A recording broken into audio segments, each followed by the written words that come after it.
वक्फ कानून पर एक बार फिर से पश्चिम बंगाल का जो मुर्शिदाबाद शहर है वो सुलगा है। कल मुर्शिदाबाद में वक्फ कानून पर हिंसा भड़की थी और कल की हिंसा में गोलियां भी चली हैं। इसकी तस्दीक खुद बंगाल के director general of police Rajiv Kumar ने की है। कल की हिंसा में 10 पुलिसकर्मी घायल हुए हैं। पुलिस की गाड़ियों को फूंक डाला गया था। आगजनी की तस्वीरें सामने आई थी और आपको ये भी बता दें कि वहां पर बीएसएफ को तैनात किया गया था। पुलिस भारी मात्रा में तैनात की गई थी और आज क्योंकि कई जगहों पर शोभा यात्राएं निकाली जानी थी और इसीलिए कानून व्यवस्था का और ज्यादा खास ख्याल रखा गया। बीजेपी की तरफ से लगातार कहा जा रहा है कि जिहादियों के हवाले कर दिया गया पूरे बंगाल को। तस्वीरें हम कल की दिखा रहे हैं। किस तरीके से हिंसा के बाद और आगजनी के बाद चारों ही तरफ इस तरह की तस्वीरें देखने को मिली हैं। जानकारी ये मिली है कि 10 पुलिस वाले इसमें घायल हुए हैं। जानकारी ये भी कि लगातार पत्थरबाजी अलग अलग ऑफिस पे, बीडीओ के ऑफिस के बाहर पत्थरबाजी की गई थी, तोड़फोड़ की गई थी। एम्बुलेंसेस को निशाना बनाया गया था, पुलिस की वैन को निशाना बनाया गया था और ये खुद कहा गया है बंगाल के डायरेक्टर जनरल ऑफ पुलिस की तरफ से कि 10 पुलिस वाले कल वाले हंगामे और हमले में घायल हुए हैं। हालांकि अभी स्थिति पूरी तरह से काबू में है, लेकिन तस्वीरें देखकर आप अंदाजा लगा सकते हैं कि मुर्शिदाबाद एक बार कैसे फिर से आगजनी का गवाह बना है। अलग अलग जगहों पर किस तरीके से तोड़फोड़ हुई है। बॉर्डर सिक्योरिटी फोर्स अलग अलग जगहों पर आपको मिल जाएगी। राज्यपाल की तरफ से कड़े शब्दों में इसकी आलोचना की गई। साथ ही साथ कहा गया कि तुरंत इस पूरी स्थिति से निपटने की जरूरत है। हालांकि टीएमसी का कहना यह है कि ये तमाम भड़काने का काम और इन तमाम चीजों को और ज्यादा भड़काने का काम बीजेपी ने किया है। वहीं बीजेपी लगातार एक ही बात कह रही है बहुत लंबे समय से कि पूरी तरह से जिहादियों के हवाले कर दिया गया है पश्चिम बंगाल को। तस्वीरें देखिए कि किस तरीके से अलग अलग जगहों पर तोड़फोड़ और इस तरह की हिंसा की तस्वीरें सामने आई हैं। कई वाहनों को फूंक डाला गया था कल, जिसमें बाइकें थी, कार थी, पुलिस की वैन थी। धू धू कर ये तमाम गाड़ियां जलती हुई नजर आईं। यहां तक कि एम्बुलेंसेस को भी नहीं बख्शा गया। कल जानकारी ये मिली कि एक एम्बुलेंस के ड्राइवर को जबरदस्त तरीके से इस बेकाबू भीड़ ने पीटा और उसके बाद एम्बुलेंस को आग के हवाले कर दिया गया। तो बंगाल के डीजीपी ने कहा यह कि कानून हाथ में कोई नहीं ले सकता, जो भी कानून को तोड़ेगा उस पर कार्रवाई की जाएगी। I will appeal to everyone, especially the all the good people and everyone যারা আছেন, যারা নর্মাল সিটিজেন আছেন, রিউমারে বিশ্বাস না করতে। আমরা সব রকম চেষ্টা করে, we are with them, we will ensure that their life and property is protected and we take very very strong action against the people who are trying to do it. কিছু কিছু লোকরা even যেটা the impression has been given কি একটা যেটা this waqf bill which has been passed ওর নিয়ে এটা হয়ে যাবে ওটা হয়ে যাবে। People have to understand the reality, people have to understand things and then react.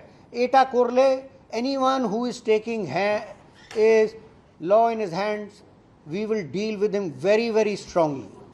There is no way any kind of violence can be allowed. तो तस्वीरें देखिए, ये हिंसा के बाद की तस्वीरें, किस तरह चारों ही तरफ आगजनियों और हंगामे की तस्वीरें देखने को मिली हैं। हालांकि अभी कहा जा रहा है कि स्थितियां काबू में हैं। अलग अलग जगहों पर बीएसएफ और पुलिस के जवान आपको मिल जाएंगे, लेकिन कल जिस तरीके से अलग अलग जगहों पर चीज़ों को आग के हवाले किया गया, दफ्तरों में तोड़फोड़ की गई है, वाहनों में आग लगा दी गई थी, पुलिस बल पर भी हमला किया गया, एम्बुलेंस को आग के हवाले कर दिया गया, उसके ड्राइवर को ज़बरदस्त तरीके से पीटा गया। उसके बाद बहुत सारे सवाल उठाए जा रहे हैं। और आपको ये भी बता दें कि आज हनुमान जयंती है, अलग अलग जगहों पर शोभा यात्राएं निकाली जानी है। उसको देखते हुए और ज़्यादा प्रशासन की तरफ से एहतियात बरता जा रहा है। बीजेपी की तरफ से एक ही बात कही जा रही है कि पूरी तरह से इसमें प्रशासन का समर्थन है और उसी वजह से यह हंगामा अलग अलग जगहों पर देखने को मिल रहा है। जिहादियों के हवाले कर दिया गया है पूरे वेस्ट बंगाल को।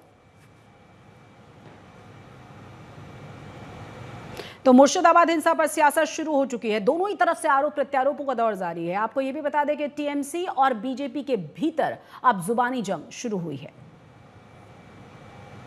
जिस वायलेंस को ममता बनर्जी, ममता बंदोपाध्याय जो होम मिनिस्टर है, जो पुलिस मिनिस्टर है और जो चीफ मिनिस्टर है, वो उस वायलेंस को एनकरेज कर रही है, सपोर्ट कर रही है और इंसाइट कर रही है।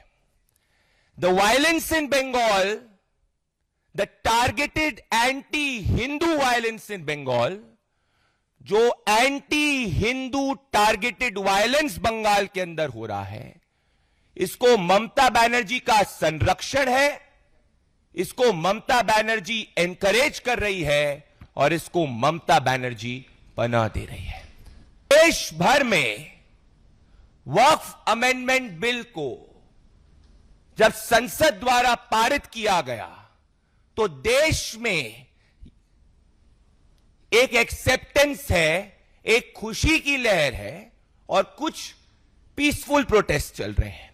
परंतु बंगाल में तुष्टीकरण के नाम पर स्वामी विवेकानंद की धरती, श्यामा प्रसाद मुखर्जी की धरती, रविंद्रनाथ टैगोर की धरती को आज ममता बनर्जी ने एक तुष्टीकरण की प्रयोगशाला बना दिया है। हम लोगों का सिर्फ है जो वक्फ बिल का जो प्रोटेस्ट करने वाला पॉइंट्स है, ममता बनर्जी का गवर्नमेंट बंगाल का मिट्टी पर उसका इम्प्लीमेंटेशन नहीं करेंगे। दूसरा, जो लोग प्रोटेस्ट कर रहे हैं उसका प्रोटेस्ट करने का हक है, लेकिन हमारा ये रिक्वेस्ट है, हमारा ये सजेशन है, आप प्रोटेस्ट कीजिए डेमोक्रेटिक वे से, लेकिन ऐसा कुछ मत कीजिए, ऐसा कोई काम मत कीजिए जिसमें कोई प्रोवोकेशन हो और उल्टा भाजपा ये मुद्दा बना सके। भाजपा ये चाहते हैं, उसका जो प्रोवोकेशन है वो चाहते हैं आप लोग गुस्सा में आकर कुछ किए, उसके ऊपर भाजपा पॉलिटिकल मुद्दा बनाए। और इस पर ज्यादा जानकारी के साथ हमारे संवाददाता इंद्रजीत कुंडू जुड़ गया मुर्शिदाबाद से। इंद्रजीत, सबसे पहले समझना चाहेंगे ताजा हालात क्या हैं, स्थितियां क्या हैं, क्योंकि आज हनुमान जयंती है और जानकारी कई जगहों से ये भी मिल रही है कि जो झंडा उतारने का अभियान था वहां अब झंडा लगाने का अभियान किया जा रहा है, खासतौर से रानीगंज वाले इलाके में। देखिए,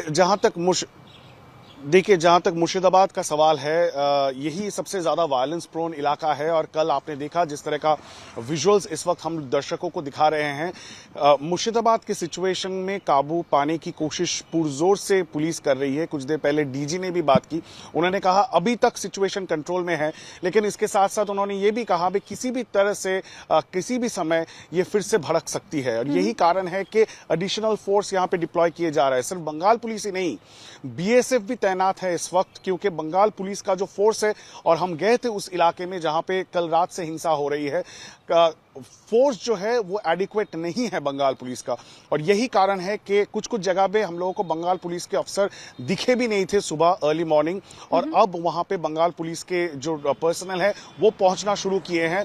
बीएसएफ कल रात से वहां पे तैनात था, तो कहीं ना कहीं चूक जरूर हुई है, इंटेलिजेंस फेलियर भी रह सकता है बंगाल पुलिस का, और यही कारण है कि इस तरह का ये वाइड स्प्रेड जो है वायलेंस सिर्फ एक जगह पे नहीं, मुर्शिदाबाद जिले के 2-3 ऐसे जगह हैं जहां पे इस तरह के आगजनी और वायलेंस के घटना कल पूरा दिन देखने को मिला था। लेकिन कहीं ना कहीं पुलिस को यह पता होना चाहिए था कि कल जुम्मे का नमाज के बाद इस तरह का विरोध प्रदर्शन होगा, और जितने भी विरोध प्रदर्शन हुए हैं एक ने भी पुलिस परमिशन नहीं लिया था। ये सबसे बड़ा सवाल है कि बिना पुलिस परमिशन के इस तरह की जुलूस निकाली गए, प्रोटेस्ट निकाले गए, उसके साथ साथ पथराव हुआ और झड़प हो गई पुलिस के